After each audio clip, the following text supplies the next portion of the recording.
Mari kita tundukkan kepala kita, kita bersatu dalam doa. Bapa kami bersyukur ya Tuhan, karena Engkau mencipta kami dengan sempurna. Tidak cukup Engkau hanya sekedar mencipta kami, tapi Engkau memilih kami. Tak kala kami jatuh dalam dosa, Engkau mengangkat kami. Engkau menebus kami ya Tuhan. Maka malam ini kami mau berkata, dimuliakanlah Engkau Tuhan, ditinggikanlah Engkau Tuhan Yesus. Bapa terima kasih, terpujilah Engkau Tuhan. Bapa, malam hari ini kami mau mendengarkan firman-Mu. Berkatilah di dalam nama Tuhan Yesus. Kami bersyukur dan berdoa. Amin. Shalom. Selamat malam Bapak Ibu yang mengikuti ibadah ini secara live streaming melalui channel kami Facebook, dan rekan-rekan mahasiswa yang berkumpul di aula Sekolah Tinggi Teologi Ebenezer. Bapak Ibu, tema kita malam hari ini ialah mentalitas orang hamba. Saya mempelajari dan kita sama-sama belajar dari kehidupan Rasul Paulus secara menyeluruh. Memang terlalu banyak akan kita dapat pelajaran makna rohani yang patut kita teladani dari seorang Rasul Paulus. Tapi malam hari ini saya akan membatasinya dari beberapa teks saja. Mari kita buka Kisah Para Rasul pasal 21. Kisah Para Rasul pasal 23 ayat yang pertama. Nanti Kisah Para Rasul pasal 20 ayat 19 sampai 22. Agak mundur enggak apa-apa ya. Kisah Para Rasul pasal 23 ayat yang pertama. Saya akan membacakannya bagi kita semua. Sambil menatap anggota-anggota mahkamah agama, Paulus berkata, "Hai saudara-saudaraku, sampai kepada hari ini aku tetap hidup dengan hati nurani yang murni di hadapan Allah." Oke, lalu kita buka Kisah Para Rasul pasal 20. Kita baca ayat 19 sampai ayat 22. Saya bacakan bagi kita semua. Demikian firman Tuhan. Dengan segala rendah hati aku melayani Tuhan. Dalam pelayanan itu aku banyak mencucurkan air mata dan banyak mengalami pencobaan dari pihak orang Yahudi yang mau membunuh aku. Sungguh pun demikian, aku tidak pernah melalaikan apa yang berguna bagi kamu. Semua kuberitakan dan kuajarkan kepada kamu, baik di muka umum maupun dalam perkumpulan-perkumpulan rumah kamu. Ayat 21. Aku senantiasa bersaksi kepada orang-orang Yahudi dan orang-orang Yunani, supaya mereka bertobat kepada Allah dan percaya kepada Tuhan Yesus Kristus. Tetapi sekarang sebagai tawanan roh, aku pergi ke Yerusalem. Aku tidak tahu apa yang akan terjadi dengan diriku di situ, selain daripada dinyatakan Roh Kudus dari kota ke kota kepadaku, bahwa penjara dan sengsara menunggu aku. Ayat 24. Tetapi aku tidak menghiraukan nyawaku sedikit pun, asal saja aku dapat mencapai garis akhir dan menyelesaikan pelayanan yang ditugaskan oleh Tuhan Yesus kepadaku untuk memberikan kesaksian tentang Injil kasih karunia Allah. Tema kita hari ini adalah mentalitas seorang hamba. Dan kita akan belajar dari Rasul Paulus. Kita akan memaknai, belajar dari Rasul Paulus bahwa Alkitab secara jujur mencatat bahwa Paulus adalah seorang pelayan Tuhan, seorang hamba yang begitu mengasihi Tuhan. Ya, ada banyak orang Kristen mempelajari kisah Paulus, meneladani hidup Paulus, belajar dari kisah Paulus, belajar apa yang membuat Paulus begitu mencintai Tuhan Yesus. Dia begitu berdedikasi pada Tuhan. Dia berikan hidupnya, dia berikan seluruh energinya, waktunya, seluruh hidupnya hanya untuk Tuhan Yesus. Maka kita mau belajar mentalitas seorang hamba dari Paulus.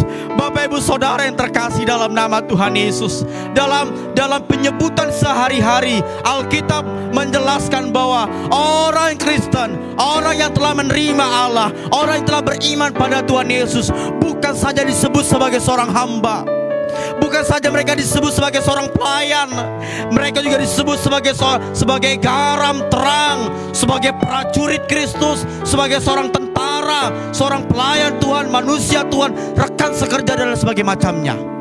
Maka ketika saya bicara tentang hamba, maka saya sebenarnya sedang juga menjelaskan tentang apa yang saya ungkapkan tadi.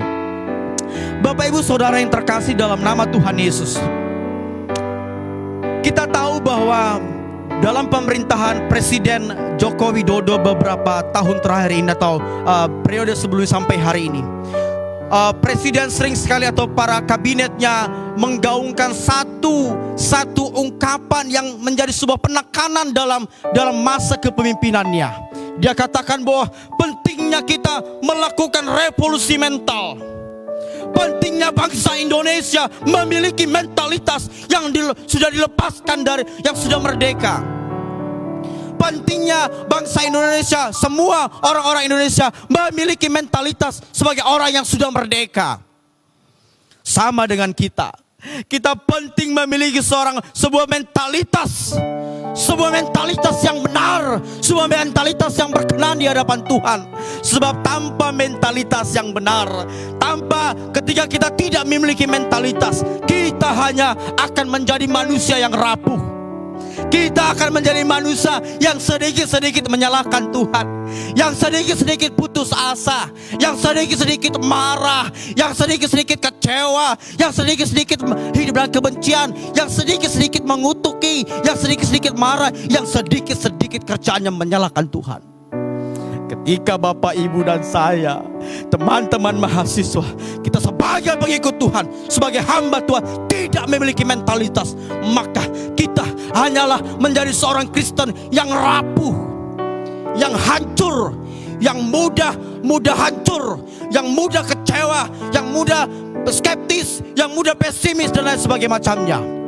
Maka penting kita, Bapak, Ibu, saudara yang terkasih dalam nama Tuhan Yesus, kita memiliki mentalitas seorang hamba. Amin.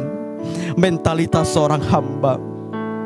Maka singkat saja karena waktu yang sudah mulai larut malam, saya melihat ada 3 bukti. Ada 3 bukti mentalitas Rasul Paulus yang kita baca dari teks yang kita baca ini. Ada 3 bukti mentalitas, ada 3 bentuk yang nyata yang dapat kita lihat dari seorang Rasul Paulus. Yang pertama adalah Paulus dalam Kisah Para Rasul pasal 23 yang pertama. Paulus memiliki mentalitas dalam menjaga kemurnian hatinya di hadapan Allah. Oh, ini yang susah. Paulus punya mentalitas menjaga kemurnian hatinya di hadapan Allah.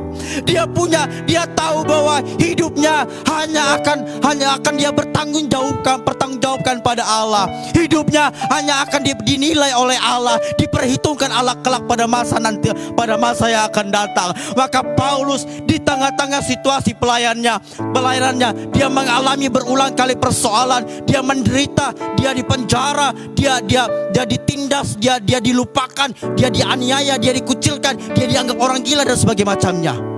Tapi Paulus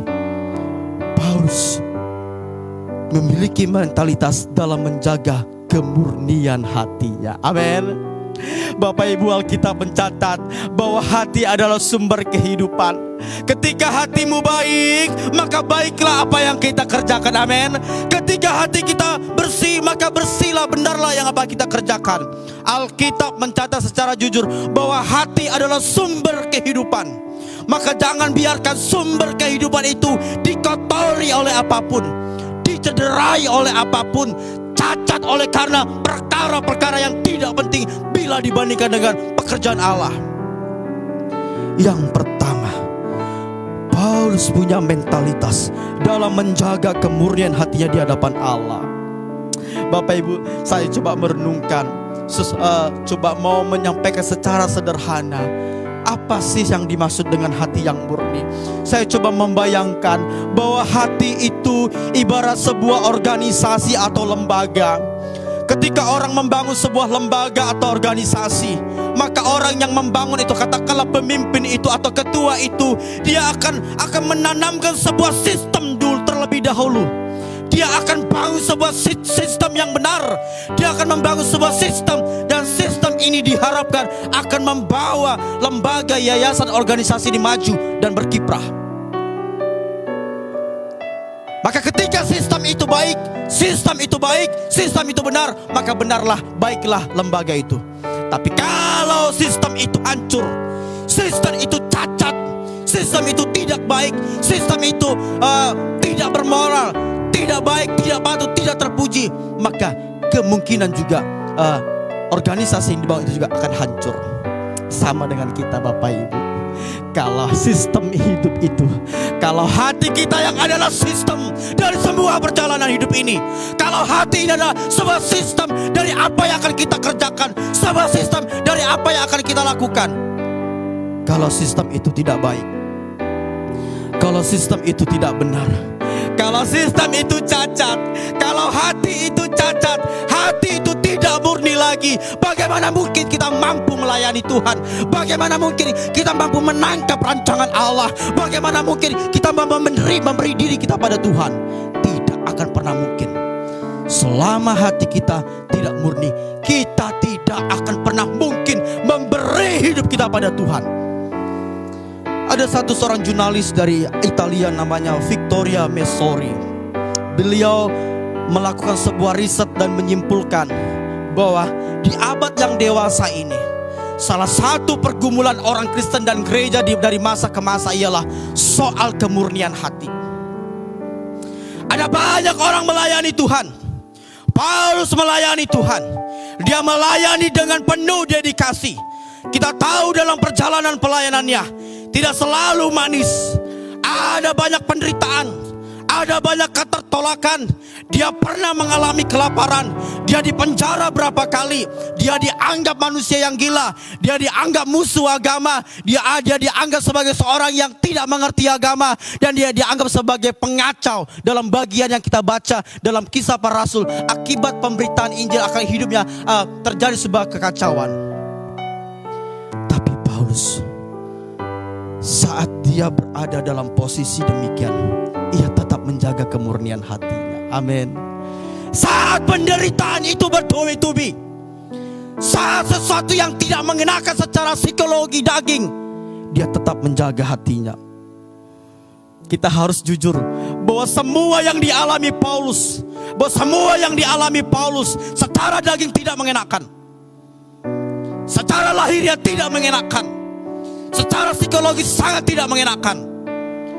Bahwa apa yang dialami, upah yang dalam perjalanan yang Tuhan izinkan dialami dalam fase-fase perjalanan dalam memberitakan Injil, tidak semuanya baik dan manis dalam perspektif psikologis dan keinginan daging, keinginan lahiriah. Tapi dalam keadaan itu Bapak Ibu, dia tetap menjaga kemurnian hatinya. Amin.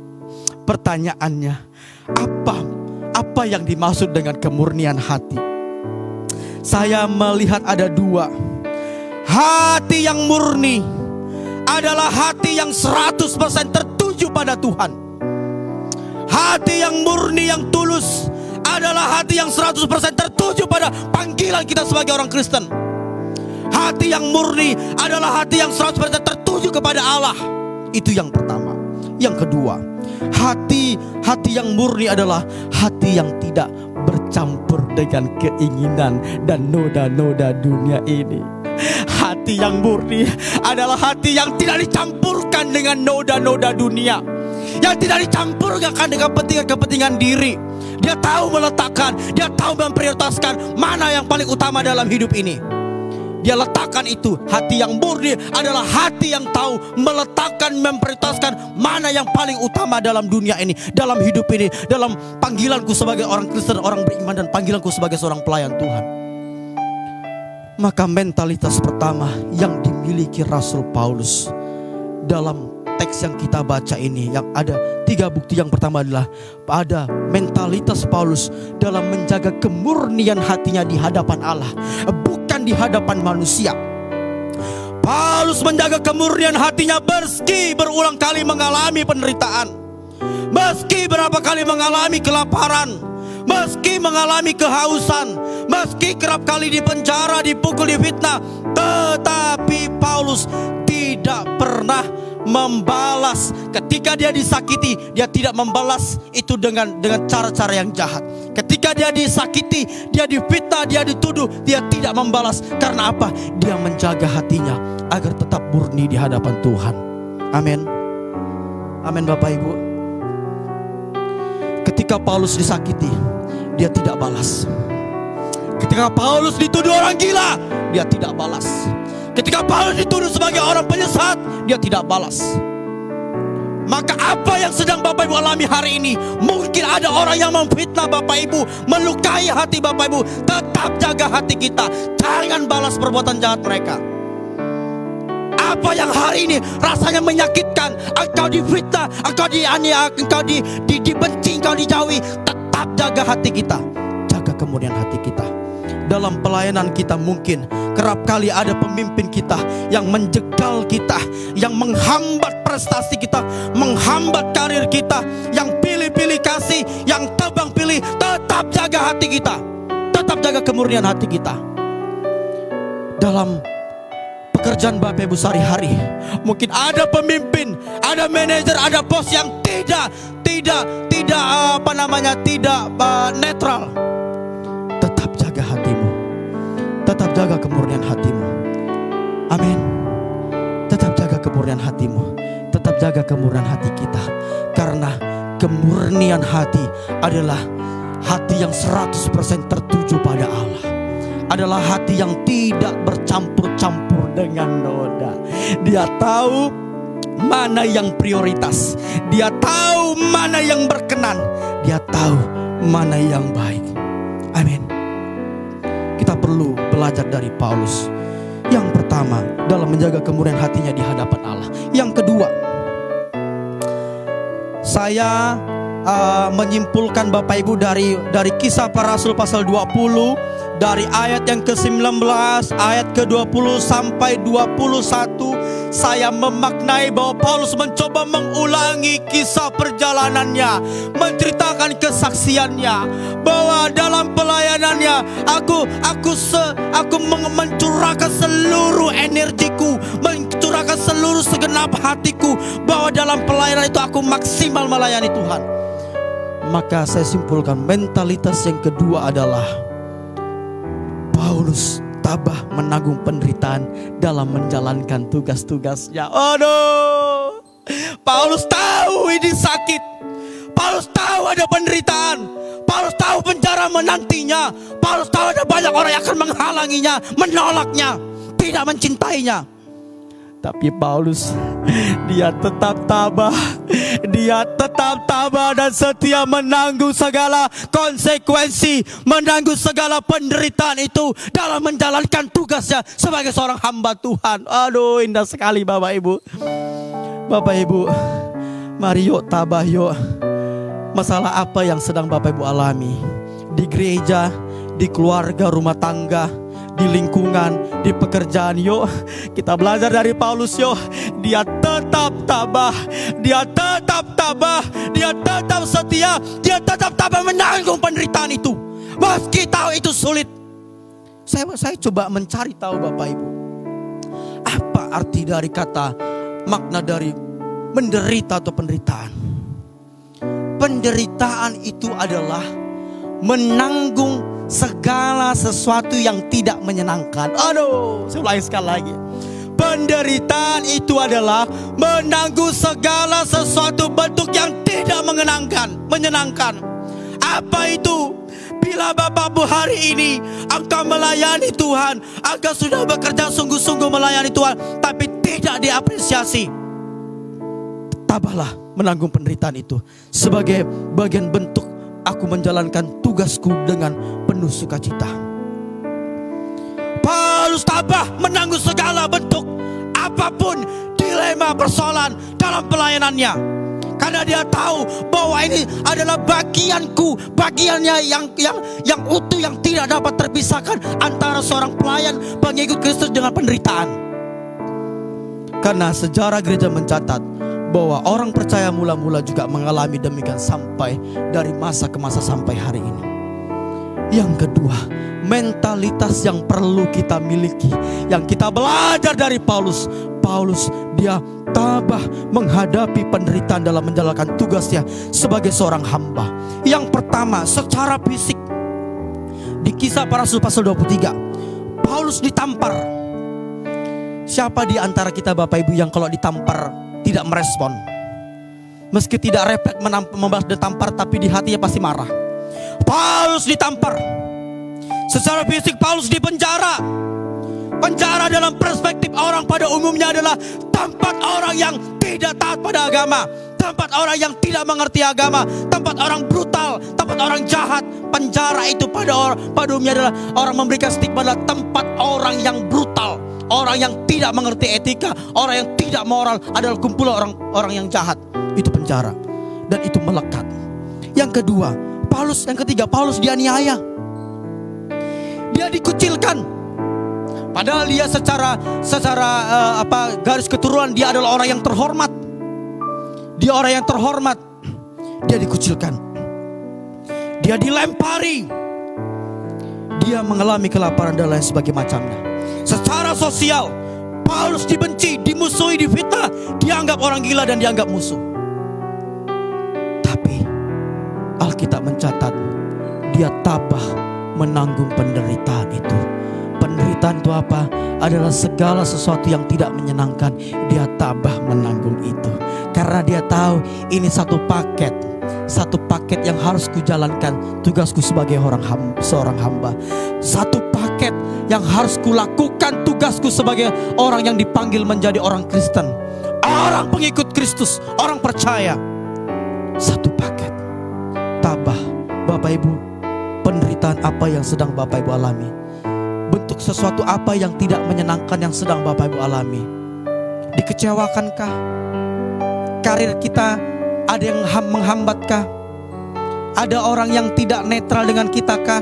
Si A yang bermalas-malasan tapi diangkat, difasilitasi, diberikan A, B, C, dan D. Kita yang kerja pontang-panting sering sekali dianggap semu. Tabahlah dalam menanggung itu. Karena itu satu paket tugas kita sebagai seorang hamba. Yang terakhir Bapak Ibu, saya menyimpulkan dari ayat yang ke-23 Kisah Para Rasul pasal 20 ayat 23 sampai 24, bahwa mentalitas yang dimiliki Rasul Paulus sebagai seorang hamba, dia punya mentalitas. Yang ketiga adalah kehidupan untuk memberitakan Injil. Ini dia. Kehidupan untuk memberitakan Injil, untuk memberitakan kabar baik, untuk menjadi berkat, untuk bermanfaat bagi banyak orang. Kehidupan kita untuk memberitakan Injil, untuk bermanfaat, untuk berguna, untuk berfaedah, untuk memberkati banyak orang. Saya suka sekali dengan kalimat, kalau kita tidak mampu memberkati, jangan pernah sakiti orang. Kalau kita tidak pernah mampu memberkati, jangan pernah kutuki orang. Kalau kita tidak pernah tidak bisa memberkati, jangan sakiti orang. Kalau kita tidak bisa memberi, jangan pernah lukai orang. Amin. Kehidupan Paulus untuk memberitakan Injil. Dengan apa? Dimulai menjadi berkat. Dengan apa? Dimulai dengan menjadi teladan. Dengan apa? Dimulai dengan hidup bermanfaat. Dengan apa? Dimulai untuk tidak bertindak picik. Bapak Ibu yang tidak full time melayani Tuhan, atau juga sebagai pekerja di perusahaan, di kantor, dimanapun, jangan korupsi. Jangan korupsi. Dengan apa kita memberitakan Injil? Saya mau katakan, dengan kita menjaga kesaksian hidup kita. Dimulai dengan apa? Dengan ingat. Amin. Dimulai dengan apa? Dengan waktu kita. Dimulai dengan apa? Dengan yang kita.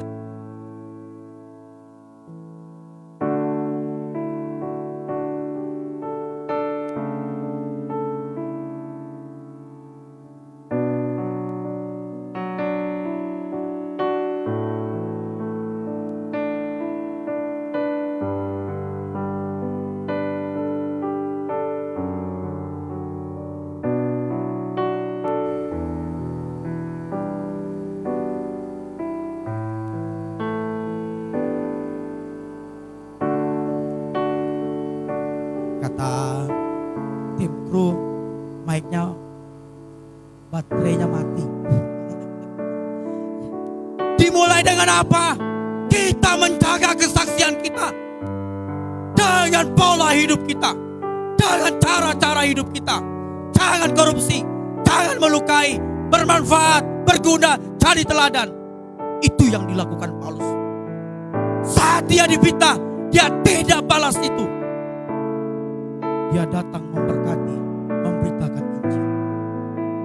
Bapak Ibu yang terkasih dalam nama Tuhan Yesus, saya mau menutup khotbah ini dengan satu cerita. Ada satu cerita seorang bapak yang mau mencari sebuah bejana yang indah yang hendak dia akan pajang di rumahnya agar rumahnya tampak indah dan menawan. Maka seorang bapak ini pergi ke toko. Dia pergi ke toko, dia pergi ke tempat-tempat lalu mencek. Lalu dia bertemu ada bejana perak. Bejana ini berbicara demikian. Pak, datanglah, pilih aku saja. Aku sangat layak dan pantas ada di rumah Bapak untuk menjadi bejana yang indah yang menghiasi rumah Bapak. Sang bapak hanya senyum saja. Dia lewat. Kemudian lalu ada bejana kedua. Bejana yang terbuat dari kaca dan dia berkata, Pak, sini, lihat saya. Saya menawan, saya indah, dan saya sangat pantas untuk ada di rumah Bapak. Dan pasti orang kagum. Si bapak ini hanya senyum-senyum saja.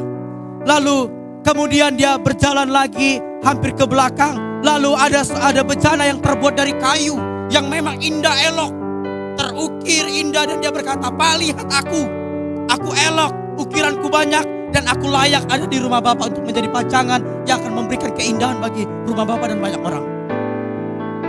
Sang bapak hanya tertawa dan tersenyum dan sambil berkeliling ke ruang toko itu, dan akhirnya kemudian dia lihat di belakang sana, di bawah di lantai ada bejana, dan dia berkata, Bapak, maukah engkau mengambil aku?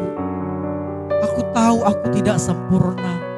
Aku tahu aku tidak layak. Tapi maukah engkau memilih dan memanggil aku? Aku bersedia menjadi bejana yang indah untuk Bapak. Lalu sang tokoh ini tertawa dan tersenyum, lalu mengangkat ini dan dia katakan, aku tidak penting bejana yang tampaknya keren, terbuat dari perak, kaca, kayu, tidak penting. Yang aku penting, yang kuutamakan adalah bejana yang hatinya tulus, yang hatinya murni, yang apa adanya. Banyak hamba Tuhan yang baik, banyak hamba Tuhan yang pintar, Bapak Ibu.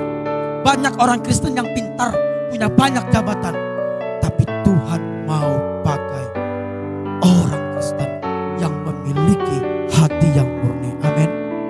Yang memiliki hati yang murni. Saya undang tim musik, kita bernyanyi.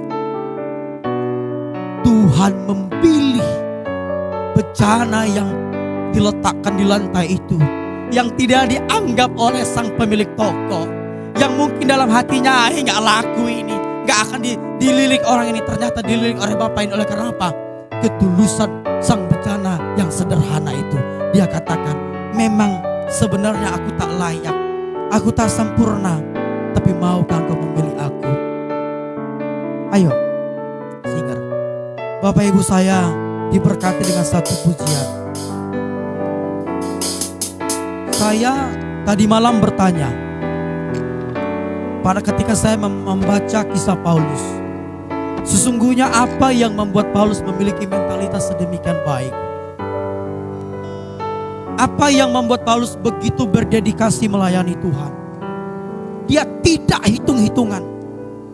Dia tidak hitung-hitungan. Dia tidak protes pada Tuhan. Dia tidak marah pada Tuhan. Dia tidak kecewa pada Tuhan. Silakan baca Alkitab. Tidak ada satupun ayat Alkitab menceritakan Paulus kecewa dan marah, meninggalkan Tuhan, mengutuki Tuhan. Tidak ada. Bahkan dalam Kisah pasal 20 ayat 24 dikatakan, aku bahkan rela tidak menghiraukan nyawaku sedikit pun demi Kristus. Demi Kristus yang memilih dan memanggil aku. Lalu ketika saya bertanya itu, saya teringat satu pujian ini. Dan saya yakin itulah yang dilakukan Paulus. Bahwa yang terutama dalam hidup ini adalah meninggikan nama Yesus. Amin. Kita nyanyi yuk Bapak Ibu. Kita nyanyikan pujian ini yang terutama dalam hidup ini.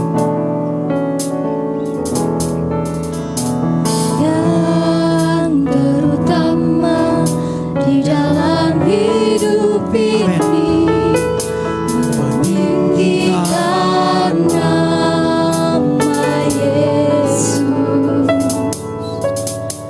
Yang terutama di dalam hidup ini, Memuliakan namanya. memuliakan nama. Oh, haleluya, haleluya. Haleluya, haleluya, saya mau cinta Haleluya, haleluya. Saya mau cinta Yesus. Haleluya, haleluya, saya mau Cinta Yesus. Mari kita nyanyikan dari awal yang terutama dalam hidup ini.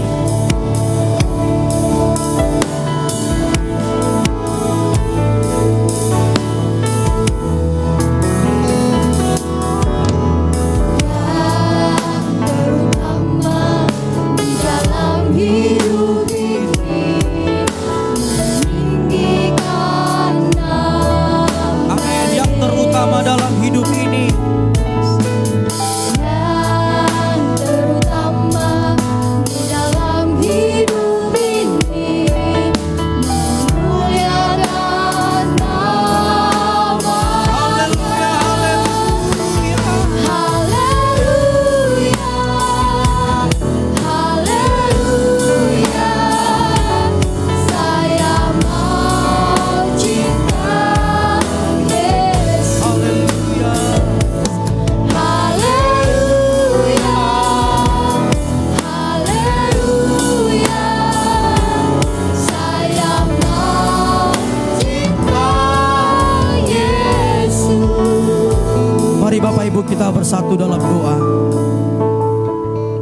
Bapak, terima kasih untuk firman-Mu. Kami bersyukur bahwa firman-Mu tersedia bagi kami dari hari demi hari. Sehingga dimanapun, kapanpun kami dapat menikmati firman-Mu. Terima kasih untuk waktu yang singkat ini. Kami belajar dari firman-Mu. Belajar dari tokoh Paulus yang begitu luar biasa mempersembahkan hidupnya. Dan di dalam hari-harinya mengiring Tuhan, dia memiliki mentalitas seorang hamba. Dia memiliki hati yang murni. Dia tabah menanggung semua bentuk penderitaan sebagai konsekuensi dalam menjalankan tugasnya sebagai seorang penginjil, seorang hamba Tuhan, seorang hamba. Dan kemudian dia juga memberi dirinya untuk memberitakan Injil, kehidupannya untuk memberitakan Injil. Bapak, terima kasih. Berkatilah semua jemaat-jemaat Tuhan yang tergabung dalam channel ini. Tuhan Yesus berkati keluarga-keluarga mereka, diberkati Tuhan Yesus. Berkati yayasan kami, berkati seluruh pemimpin yang ada di pusat, di daerah-daerah. Tuhan berkati. Terima kasih Tuhan. Kami bersyukur untuk firman-Mu. Kami memohon rahmat-Mu untuk semua kekasih-kekasih Tuhan, semua jemaat-Mu yang menikmati ibadah melalui channel kami. Di dalam nama Tuhan Yesus kami bersyukur dan berdoa.